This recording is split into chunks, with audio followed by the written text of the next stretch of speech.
कि जाला परदेसवा पिया ले लो एगो रसरी ए पिया हमारो ए पिया हमारो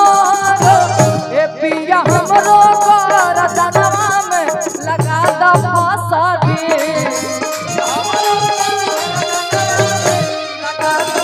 ए पिया हमरो गरदनवा में लगा दो फसरी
औरत बड़ी सुंदर भाव में अपना राजा जी से बताओ तरी कहो तरीका है राजा जी।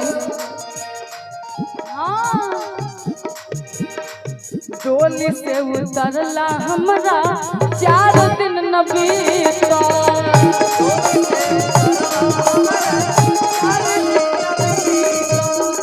मेहदी महावर हमरा हाथ के न छूटा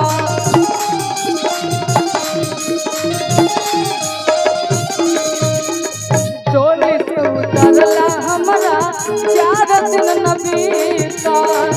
मेहदी महावर हमरा हाथ के न छूटा कबहू न सुतनी पिया कबहू न सुतनी पिया धतिया खबरिया पिया हमर ए पिया हमर ए पिया हमरो गरदनवा में लगा दो फसरी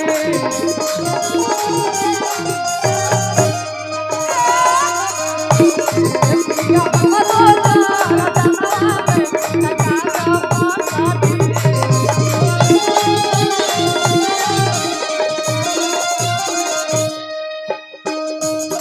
क्या बात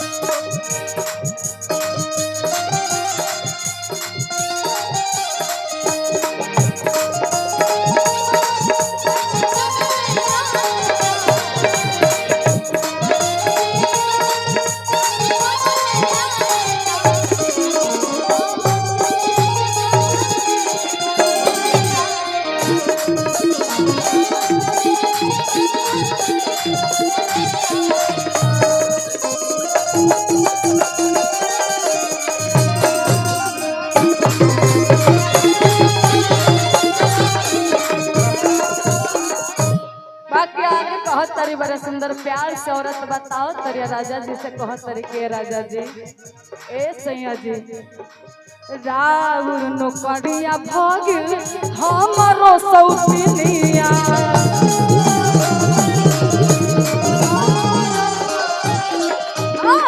तू रहत घर रचौ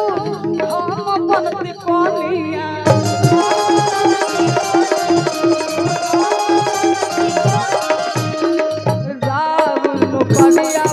हमरो सौतिनिया